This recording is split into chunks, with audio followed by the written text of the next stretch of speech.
Today I'm talking to KEN Obasi Leslie. Ken has many talents, some that we'll talk about today, and he's going to introduce some of his artwork. But let me just go through this because I want to make sure I get it right. Not only are you a painter, but you also identify signifying. Can you tell me a little bit about that? Oh God, I definitely didn't want you to, like focus on that when I was trying to be funny with you. I'm sorry. Basically, I'm a visual artist, also a musician. Yes, what are we gonna get? And basically my thing is I like to create. I think that's what God put me down on earth to do. And I've known you for several years, so I do know also that you are a wonderful musician. You actually played at my wedding. Oh. You remember? Yeah. I did? Yeah. So I'm very, very grateful. And I hear you, of course, visit you with different musicians that you played with and played a little bit with you, and so I'm very, very grateful. Art is just something that you are, and hopefully we'll be able to talk. It's something that I do. Yeah, well, it's something that you do. It comes through you, and I'm grateful for it, and I think our community is grateful for it.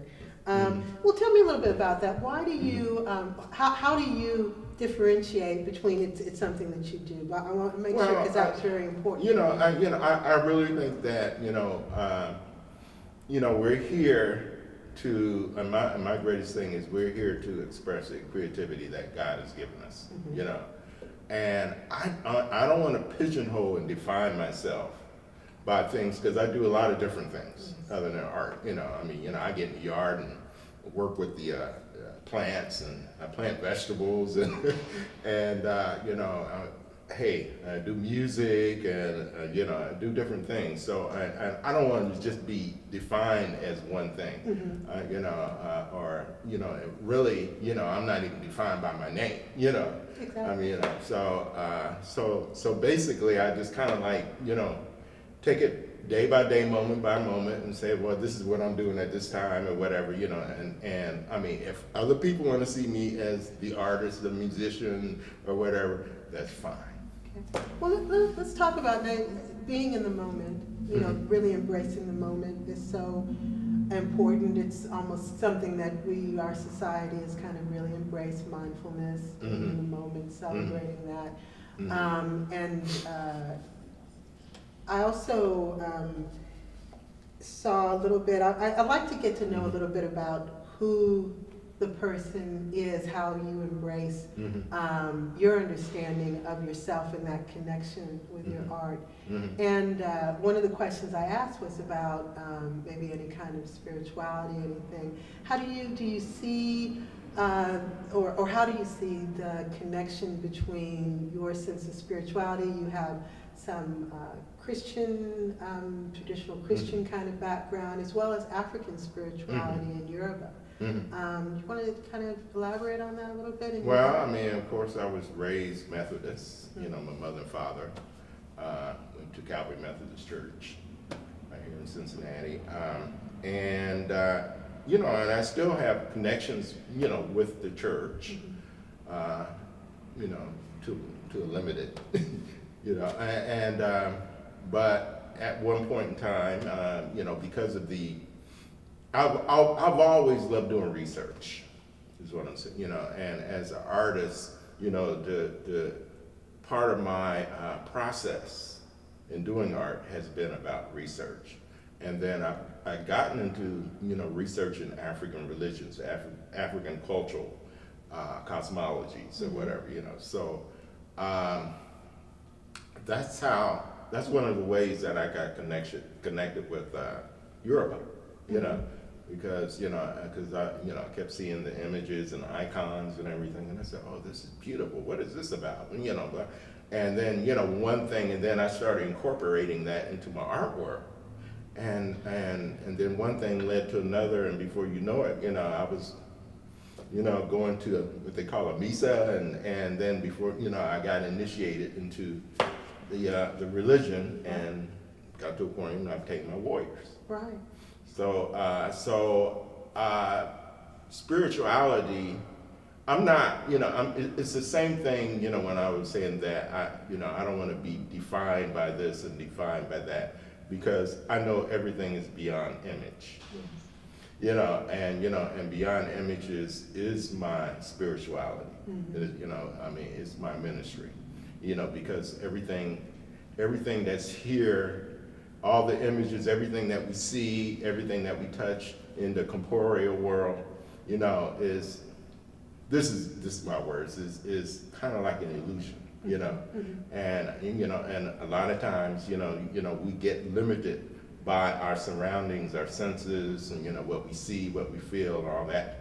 But I know that, the true spirit is beyond the image, Right.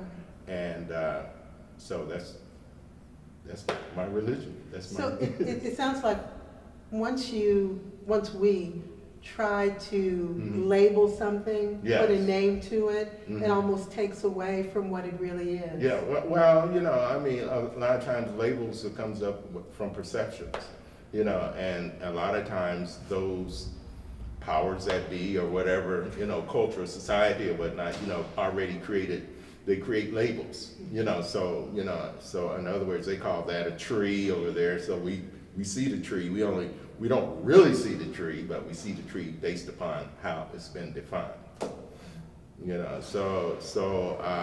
So basically, one of the things that when I first came up with Beyond Image, I came up with Beyond Image years ago when I used to work for Cincinnati Herald newspaper, and I don't know, I was meditating. I had started meditating back there. That was like in the early '90s or whatever. And somebody turned me on to the process of meditation, and through the process of meditation, I don't know, this concept of beyond image just came to mind, and beyond image became real to me in terms of, beyond image, that's powerful. So I just said, let me take that, and so I took that, and and I started this arts page with the Cincinnati Herald newspaper, and I called it Beyond Image. So actually, that's where it started. Okay, again, that brings to mind some of the ideas about your journey. Mm-hmm. So you talked about being at the Herald and learning meditation and things like that. And you have background from a couple of different colleges, University of Cincinnati and Philander Smith, as well as artists in your life. Can you tell me a little bit about that, about your journey? Can you kind of tell us as much time as we can? Well, my father, he was an artist. Yes. And my mother, she was a musician. She played the piano, So, as a kid, I used to watch him paint, and so from there, basically, I guess, maybe he had influenced me, really, I would sit there and smell the linseed oil, because he was painting oils or whatever, and I was no more than 5, and I said wow, and then he did lettering for different businesses, and actually my father worked for an advertising company, for a while, and he created his own business. He was an accountant, or whatever. So, and my mother, she played piano, and and it was always a funny thing that when she would get on the piano, I can be outside playing, or I can play somewhere. When I hear that piano, my heart just fluttered, because I knew she was in a good mood, or whatever, Yeah. Lots of good things come when your mother's in a good mood. Right. Lots of wonderful things come. What a wonderful home life to Yeah, grow yeah. up in. I'm just picturing Yeah, that. yeah, How yeah. wonderful. And I mean, you know, there was no drama in anything, Yeah. you know, Yeah. and then I had one sister, Yeah.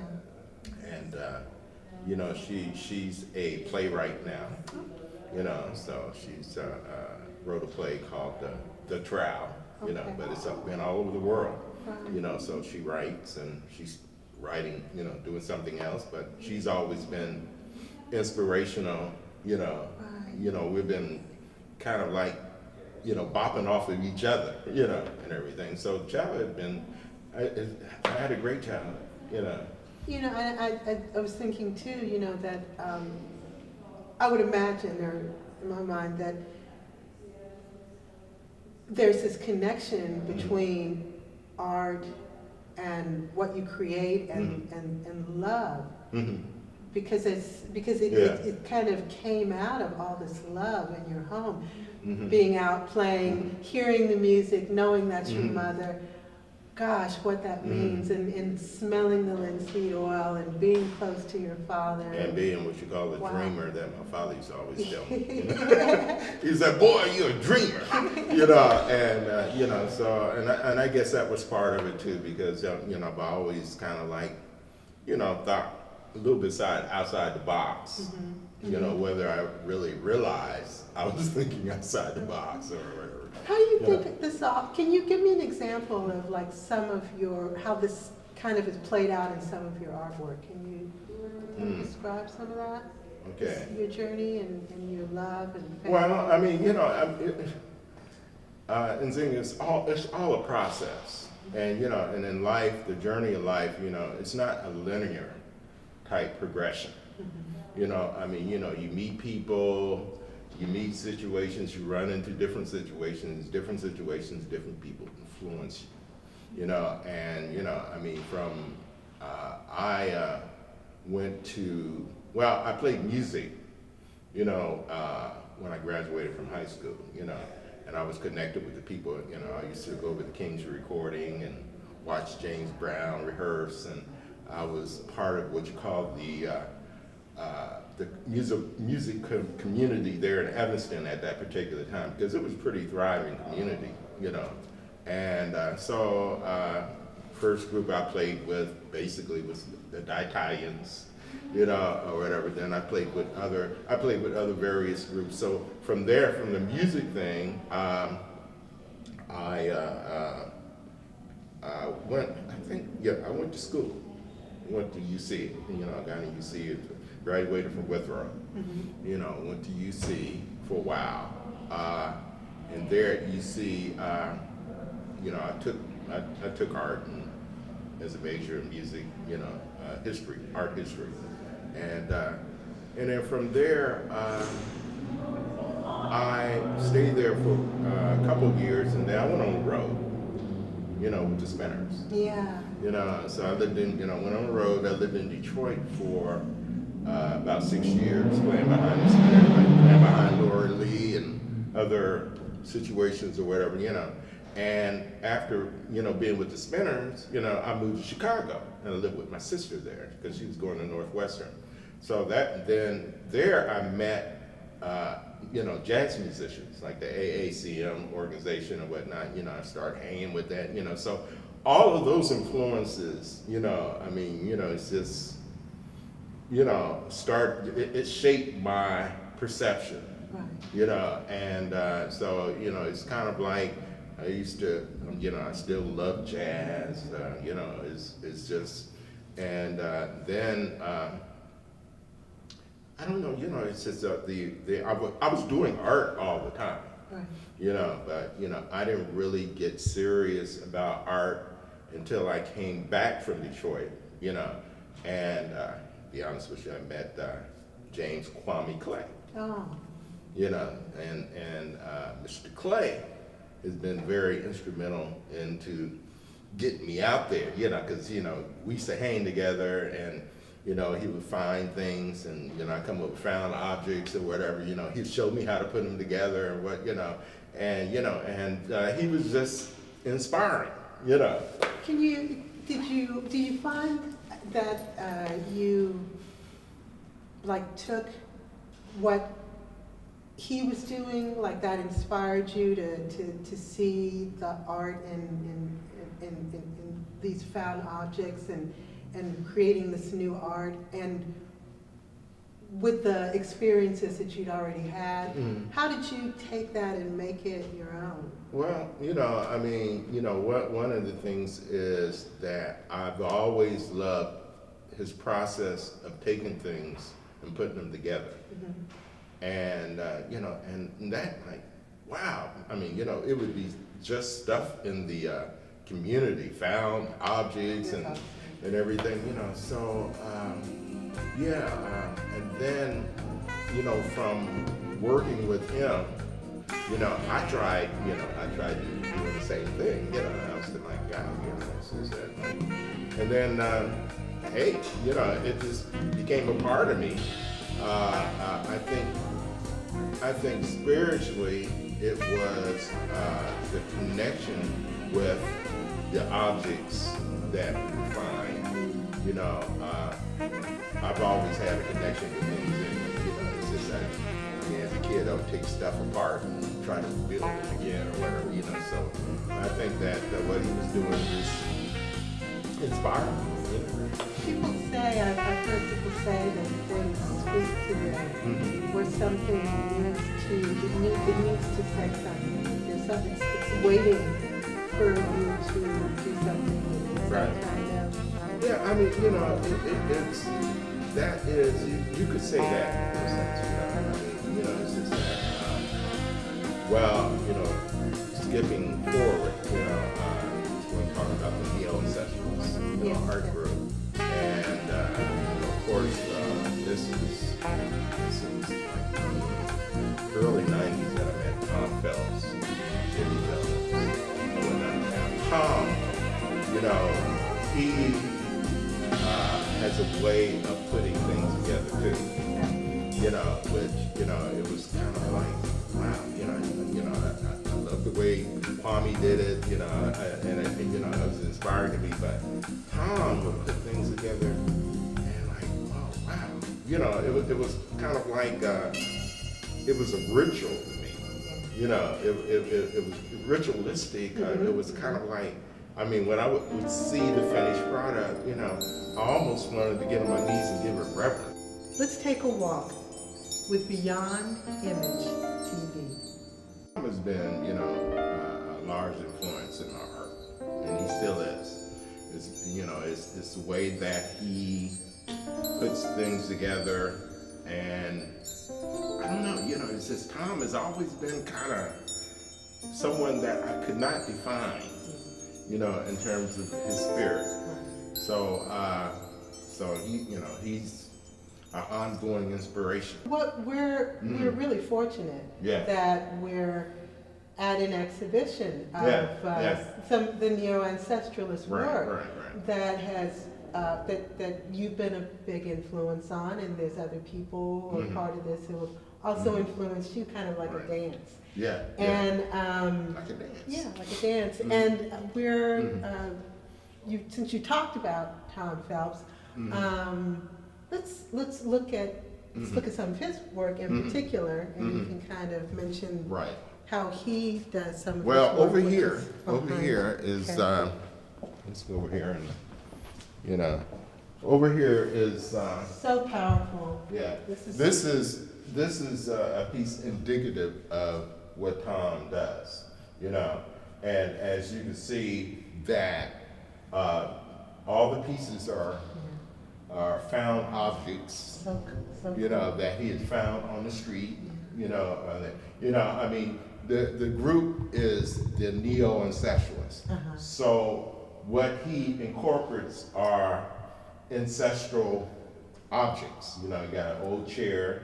That old chair looks like it could be in grandma's house or something like that, or whatever, and I mean, and it's almost like if you were down south or somewhere in the rural area, it almost looked like the back of somebody's yard. Yeah, you can really feel it. You can really feel it. And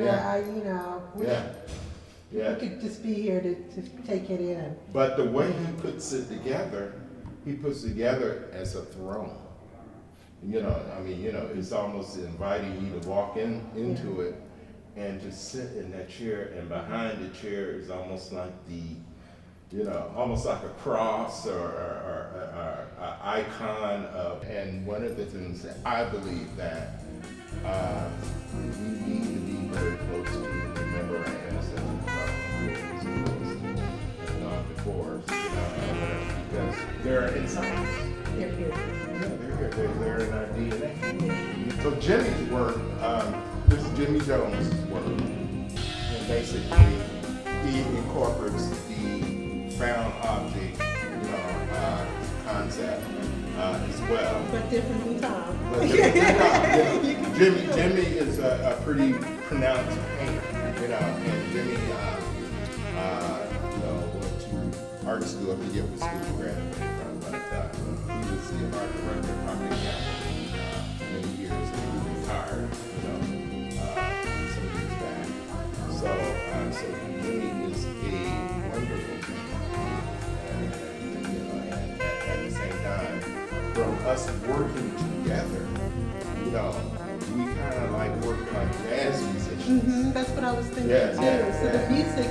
the musicality, Yeah, that's right, is in this as well. Right, I mean, right. you can really see how important it is the use of color and art and position, and that energy. It's a whole different energy. Yeah. Awesome. So I'm sorry to interrupt, but I just kind of start gushing because I keep feeling it, you know. So go ahead. Talk more about And and here you can see, how he executed his, his drawing and everything, like Madonna and Child. It's very interesting that the child looks like Martin Luther King's head, or whatever, well, Jimmy would have to be here to explain that specifically, but I do understand the icon. So, and then as you see is how he would put things together, and that's from us working together. Yes, because I can see your influence too. Yeah. So that's from us working together, and we always, I took something for Jimmy took something for Tom, and and then we would always, when we would put a show together, we would kind of like interact and lock into each other, And so- just like if you were watching a jazz Right. on stage, and you see them kind of look at each other, give Yeah, a nod, yeah, that's a nice note. You got a nice rhythm there. Let's jump on that. Oh my God. And a lot of times that I love, It's a real Facebook. the real Facebook, Yes. and so, but basically, as you can see, is I love graffiti and I love murals. I love putting things together. Because there's a lot of individual pieces, but the individual pieces is just part of the mural, the part of the piece. And so the fun part comes in is how to put it together. And then, and within the piece, within the mural, there are different, it's just different icons and different things, or, different situations and different images, so, and then, as I said, some readily seen, some little subliminal. I see your Christian Methodist background. I see your Yoruba warrior stuff. I see your music. I see what's going on. Contemporary in society. Up here. Oh my gosh. So it's bringing all this together. Each piece you could stay with and just talk so much about it. And when we know about you and who you are, we see you. And so it's not, again, like you said. I'm not scared to be seen. Oh, yeah. So basically this is like from my heart, and what you see is what you get. you know, some of the work has been influenced by Jean-Michel Basquiat, as well as Romero Bearden, Yes. you know, as well as Picasso, as well as, you know, different artists, you know, so, and I kind of take a little bit of that and just a little, and then overall is me, Right. you know, it's you know, and shake it up and me comes out. Yeah, you know, you're everybody. We're all Yeah. connected, and you say this Right. in your art. Yeah. You know, you mentioned something just a minute ago about, you know, not afraid to be seen. And, Yeah. and I just want to talk about the courage, Yeah, yeah. the courage of the artist. Yeah. You know, and maybe, you know, are there times when you might be hesitant? Well, I know that, and, you know, and this is the situation. I had, you know, a cousin that came here, and you remember, you came down there, we were playing at the Bohemian Cafe on Ludlow, you know, it was a little coffee house down there, you know, and I was just doing improvisational jazz. Yeah. You know, I was just doing, you know, or whatever, you know. And she came down and listened to the music, and after you listened to the whole set, you know, she said, like, wow, you know, she said, I just admire the courage, you know. And, you know, and to me, sometimes, yeah, I mean, if you look at society as it is, you know, I mean, the matrix in which we live in, you know, sometimes it does take a little courage to step outside the box.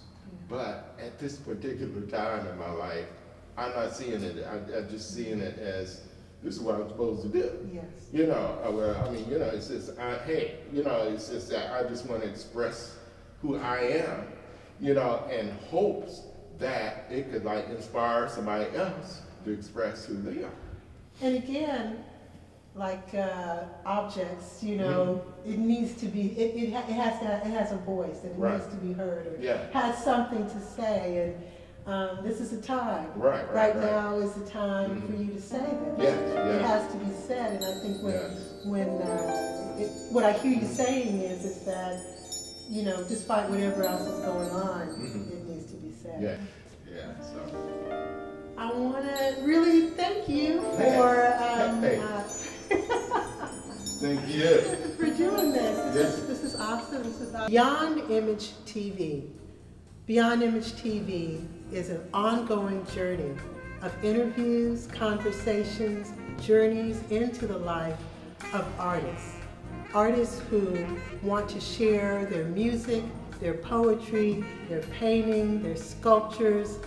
We're going to learn about the heart of Black artists and who they are, what they're here for, what they have to give to all of us. KEN Obasi Leslie again, you know, and right now, I just want to talk about a new book that just came out. It's called Soul Stirs, and this book is about the neo-ancestralist art movement. And, you know, you can get this book through Amazon.com. And, you know, it just came out in January. And, hey, feel free. I mean, you would learn everything about our movement, the artists that influenced us, and, you know, and where we're going. So be sure to pick up a copy.